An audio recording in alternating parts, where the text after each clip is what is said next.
And it's really important that we hear from our staff today. So you're going to hear a lot of time with our staff and hear their heart for this mission. But I'd be remiss if I didn't remind everybody, this is Giving Tuesday, and you can go to ugmsalem.org /Giving Tuesday. I'm looking over here, Rosemary, am I good? Okay. And you can find your way to the giving site and take an opportunity to donate. And everything you donate today will be matched dollar for dollar up to $25,000. So given to us by Blazer Industries, one of our great donors here in the Salem area, helping us get this done. All of those proceeds are going towards our ministries that you're going to hear about today. So I really encourage you to jump online and look at that, and we'll remind you at the end of this as well. But this session, I want to introduce everybody. Actually, I'm going to let you introduce yourself because you know yourselves better than I do, right? I wanted to start with a little bit of a laugh, right? So this is what we call the executive team at Union Gospel Mission, that we each have responsibilities with separate departments. And so we'll just go through the role here. You met Craig Smith earlier, so Craig's introduction can be short. Mine will be very short. Hi, I'm Craig. I'm Kathy Smith. I'm the Director of Women's Ministry, which means I oversee what's going on at Samanka Place right now. And we're not related. No, we're not. No, we're not. No. That's funny. Thankfully. Oh, Kathy is so relieved. She was scared to death when I came here that there was some connection in the family tree. I'll leave that alone. Yes, you should. I'm Myron Jones, and I'm the men's director, and I'm responsible for all men's ministries throughout UGM. So, Craig, start us off. We've been hearing you say for the last 7 months, and it really resonates with the staff and with our organization about what we truly are. Yeah. Is a gospel mission. Talk about that a little bit. Yeah. This is really fundamental to who we are. I mean, this is what we are. Union Gospel Mission. It's the middle name in our name. It's the middle word. And gospel is who we are. We're a gospel-centered, gospel-focused ministry. And I say frequently when I'm out in the community that we're not a homelessness ministry, which surprises people usually. But we're not a homelessness ministry. We're a gospel ministry that focuses and chooses to serve homeless people. And those are very different things. And it really has a fundamental, it sets the stage, and it's so important for what we do because we're about the gospel. Mm-hmm. Yeah, I think it speaks to the heart of what we do exactly compared to other services in our community that deal with homelessness. Our approach to it and our belief system and how we go about ministering to the people that comes through our doors. Our heart is to create life transformation for the men and women and children that we serve compared to putting them in a house first and expecting that change to happen once they get into housing. Right. And I think at the same time, it's really important that we do recognize the brokenness with which the men, women, and children come to us. I mean, the condition, we have to recognize that they are, I just am thinking about the women because that's who I work with, and homelessness for women is just a horrific ordeal. Mm-hmm. And the trauma that we see them come with, we have to recognize that piece. But, it fits so well with the gospel, recognizing the brokenness, the trauma, the pain, the hurt that these people come to us having endured is just what Jesus encountered every day. Mm-hmm. So when Jesus worked with and walked with the people on the streets, he was seeing them for who they were, recognizing what they needed, and spoke to that. He saw them, he heard them, and he responded to them with absolute and utter love.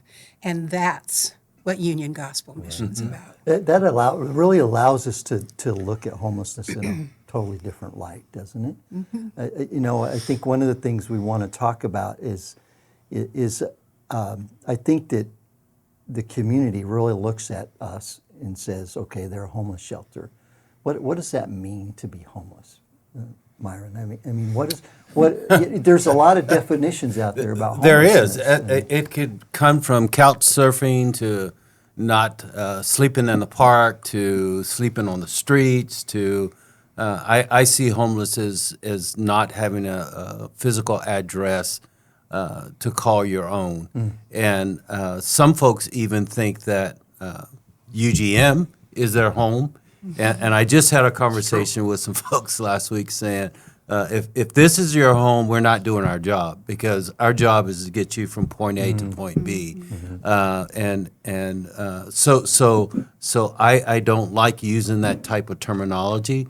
Our hope is to create life transformation for them to be contributing members in our community instead of being enabled to stay where they are and stay stuck in their situation. Causes, I mean, there's a whole scope of causes of homelessness. Yeah, there's a gamut of, I hear it all the time, why are people homeless? And that's a $1 million question. And if we could answer that, I think we would solve a lot, Yeah. a lot of the problems. Scriptures tells us that, there will always be the poor. So we have to recognize that first. But there are so many factors that come into play. I think a breakdown in the family unit somewhere, abuse, addiction, mental health, all of those things fall into line that creates folks to go down that path of chronic homelessness, dual co-occurrences in their behavior, addictions on top of that. So many things could come into play. Would you guys say that primarily the breakdown of the family is what's causing the increase in homelessness? I believe so. I think it's a breakdown in relationship. Yeah. It's the I really honestly believe that if everyone knew how to be in a good and healthy relationship, that would be the answer to solving homelessness. Because when you are in a good and healthy relationship, as the church is supposed to model for us, that then you have people coming alongside you and helping you and supporting you when you're in need. So you're never left completely and utterly abandoned and alone on a curb. Yeah. And so I know that a lot of the work that we do with all of our guests is to encourage them and to guide them into recognizing and developing healthy relationships. And the need for it, especially. Yeah. Because most of the people that we serve come in with a mindset of distrust. Or blaming somebody for their problems. Yep. And building that trust and developing that relationship is like the golden nugget of actually the process of helping them to create that life transformation. Yeah. Because that's really at the core of what we do. From the moment someone walks in the front door, whether they're just there for a meal or guest services, or they're here for the night or longer term, or they become part of New Life Fellowship, it's all about relationship. Getting to know them, understanding what their needs are, and trying to use what we do here, whether it's food or lodging or other services that we can provide for them as the means of drawing them in. But really at the heart of what we do is the proclamation of the gospel, which is the only hope they have for long-term change. Yeah. You can only share the gospel with someone that you have connected with. I mean, you can stand on a street corner and proclaim, the truth, but unless you have a connection with someone, they're going to dismiss what you're saying. They're going to ignore you. They'll just walk right by you. What happens at Samanka Place, what happens at the Men's Mission and all of our facilities, what happens in the store, when the gospel is shared from a stance of relationship, lives are changed. in relationship with Christ. And Yeah. God designed relationship, Yep. and He designed us to be in relationship. Yep. And that's where all that healing really comes from. I want to just pick into the homelessness situation a little bit more, and then really want to talk more about what we do here as a response to that. But many attribute homelessness to a lack of something, but replacing that something is not always the answer, right? There's affordable housing, mental illness, substance abuse disorders as the main causes of homelessness. Is that true? Type of question. I think we kind of talked about it a little bit, but get into that a little bit more, because I think our community really, their point of reference with homelessness is what they see on the street. It's not always what they see happening in here. So can you guys speak to that a little bit? Well, I think all of those come into play to create homelessness. I've never, in all of the years that I've been here, I don't think I've ever heard anyone say, well, I chose to be this way. I chose this path to go down. Something obviously created that, and that spiral effect took hold, and they ended up on the streets or in the camps, or housing is a huge issue here for Salem in particular. Our community, for the most part, they see placing folks into housing first, and then trying to create that change as the number one priority of getting folks off the street. Our approach is to help them create life transformation to be able to sustain a life outside once they get into housing. And the only way that our approach is different from theirs is that we use the gospel to do that. We create those relationships to do that. We take a holistic approach to the individual, and it's not a rifle shot, it's a shotgun approach, because each one of the folks that sits across from us is different, so we have to relate to them differently. So, I think it reminds me, there's a book that Brian Fickert wrote a number of years ago, When Helping Hurts. And a lot of the policies that as a society we are pursuing right now in response to trying to solve homelessness are actually hurting people. They're putting them into temporary housing, but they're not addressing the real need in their life. And there's a piece of that mercy that's a really good thing, to get somebody in out of the cold.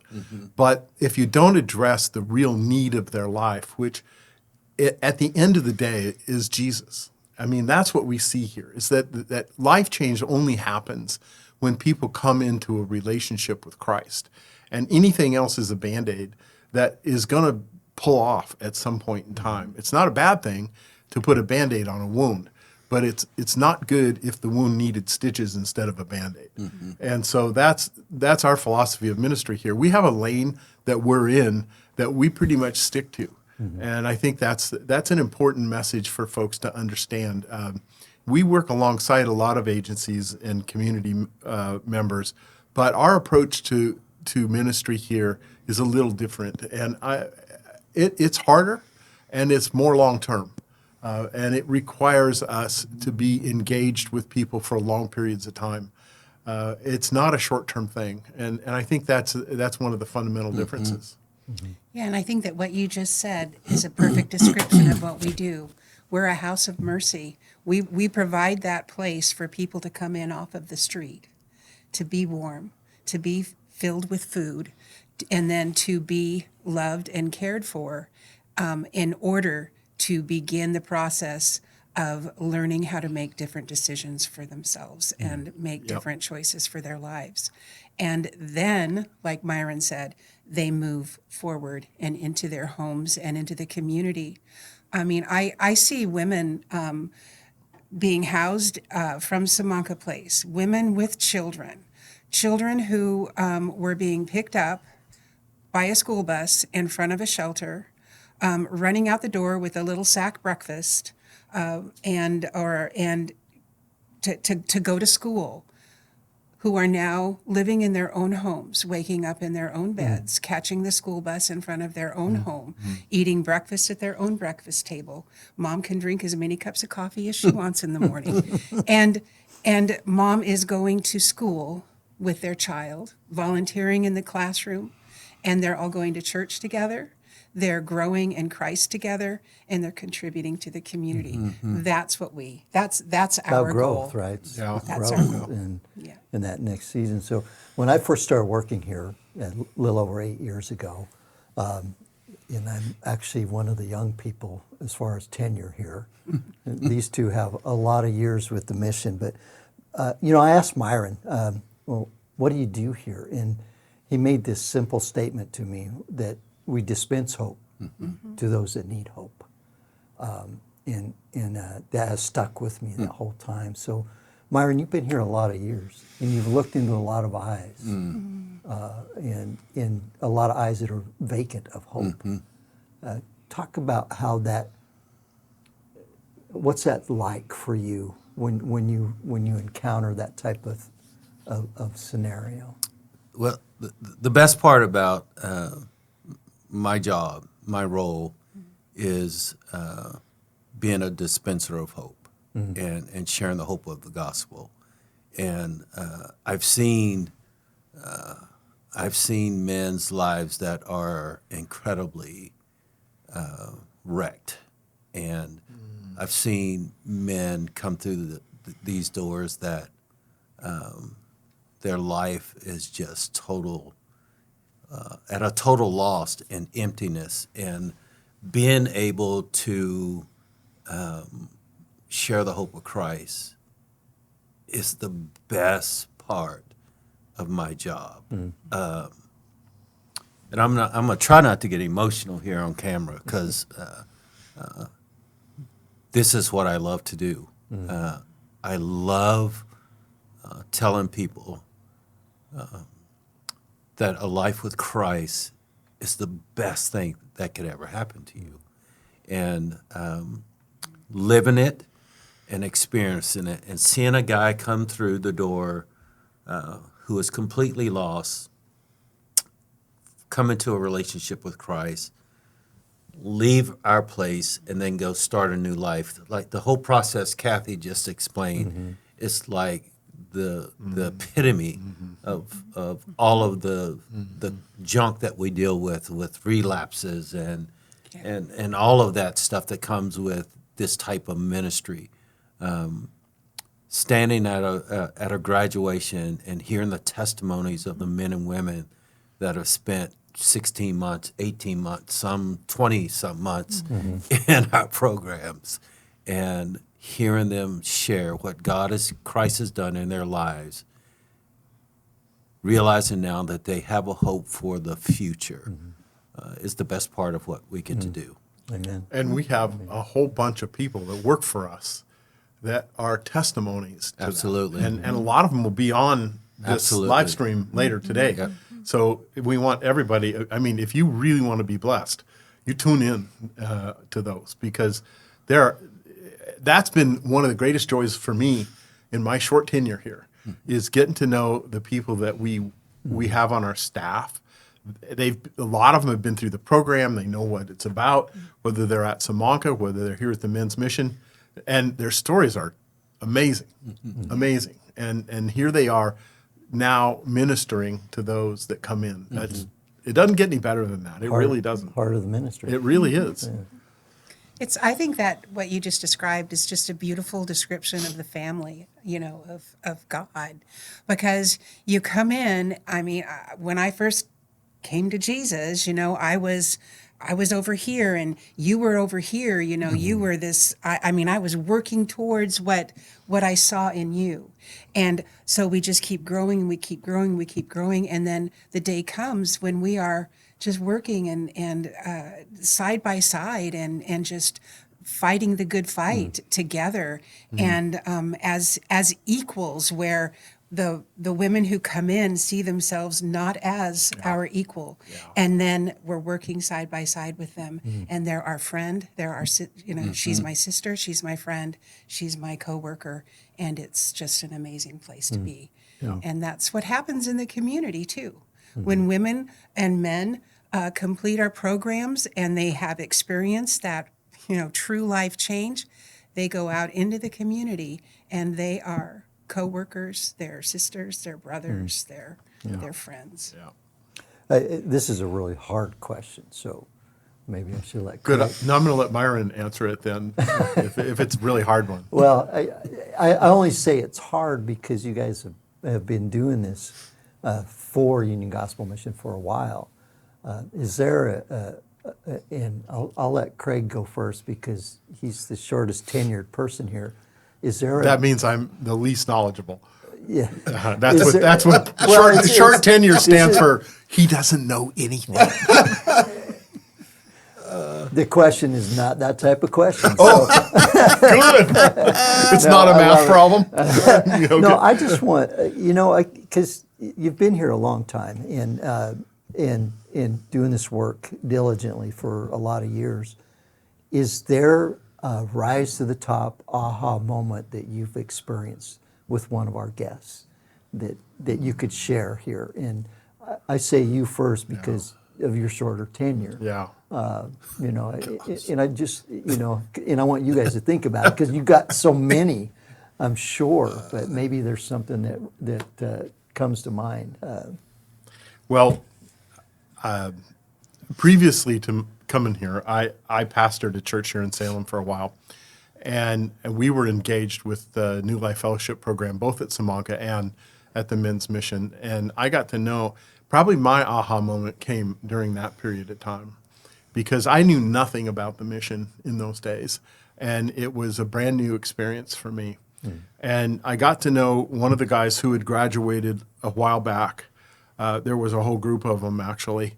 And he brought a number of guys to our church, and they started attending. And the aha moment for me was all these guys have moms and dads and families, and they're just normal people who have gotten into a place that they desperately needed help. Yeah.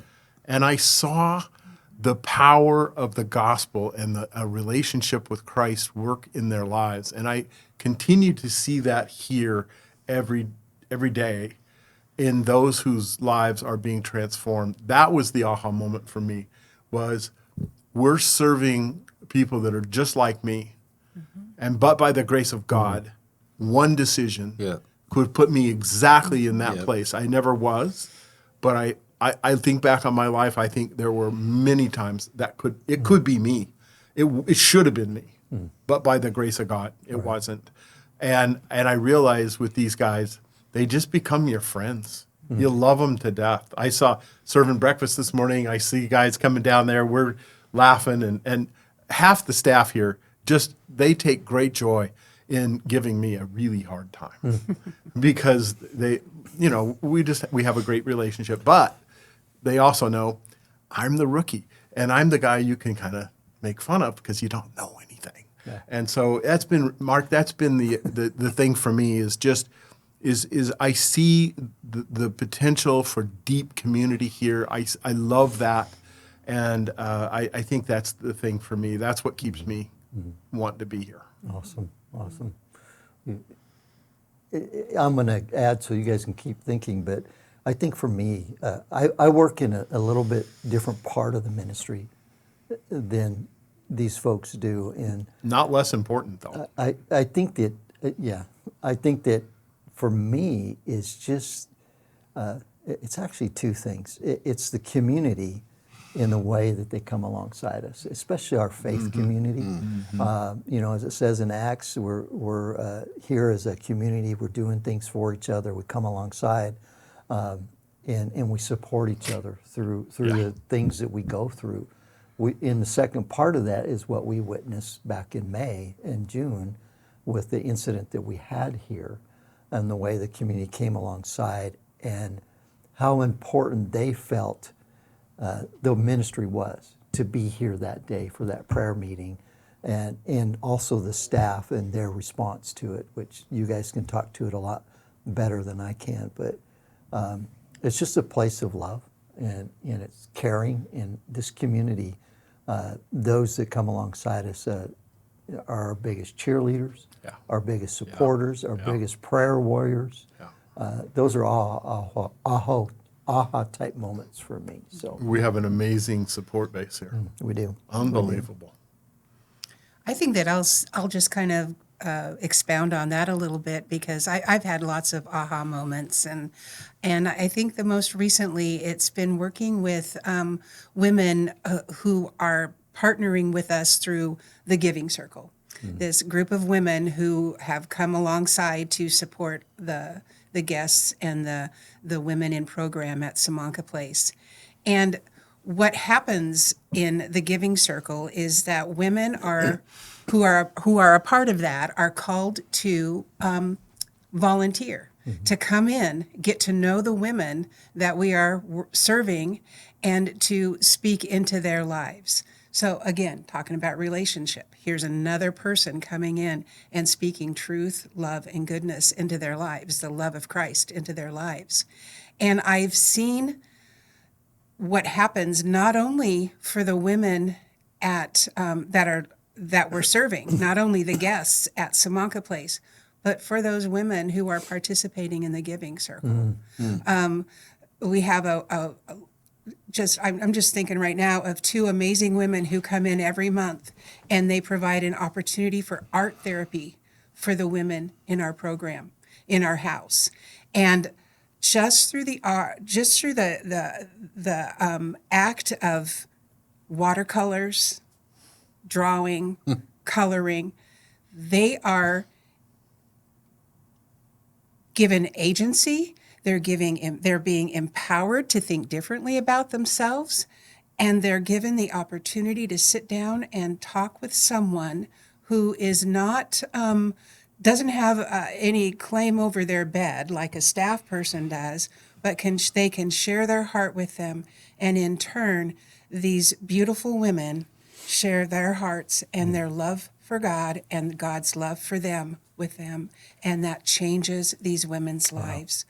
The response of women coming in, the response of our guests with these women coming in to serve like this, they are just dumbfounded why anyone would want to do this. And when they're told it's because they love you, it's because they love God, and they want to share that with you, they're all in. They're all for it. And who receives the greatest blessing? Yeah, Those who come and volunteers. volunteer. Yeah. I don't. I've been sitting here for 5 minutes now, trying to think. Is there one? That's his way of saying I talk too long. No. I'm sitting here thinking, gosh, man, So many. How do you narrow it to one aha moment? Maybe a wow There, moment. there, rather there, than there's aha, been so. just so many. I'll speak to two things. The local church. And for the men here, there's been one church that has really embraced our men, and that's Salem Heights Church. And the way that Salem Heights Church has just embodied the concept of loving the least, the last, and the lost, for me, has been like, that is a true representation of what the church is supposed to do. Because we only get them for a year to a year and a half. And then, we kind of track them a little after they graduate. But being able to hand them off, so to speak, to the local church, and have that local church then take the baton and disciple them after they leave here, for me, that's probably been one of the greatest blessings of experiencing what we do and then seeing them move forward. So I think that would be one for me.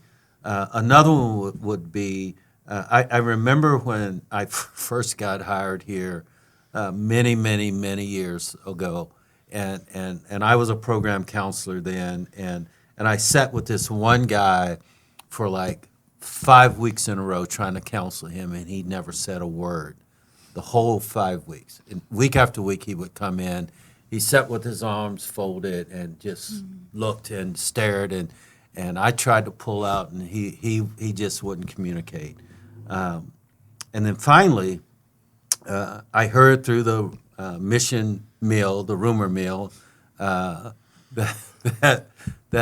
this guy was, I hope I'm saying it right, Aryan. Is that how you say it? A white Aryan or whatever. Oh, yeah. And- Like a skinhead? yeah. Oh, wow. And I was like, oh, so I guess that explains a lot. And then I changed my approach in our conversation. I shared my testimony with him, and it totally shocked him to hear that I used to be something different.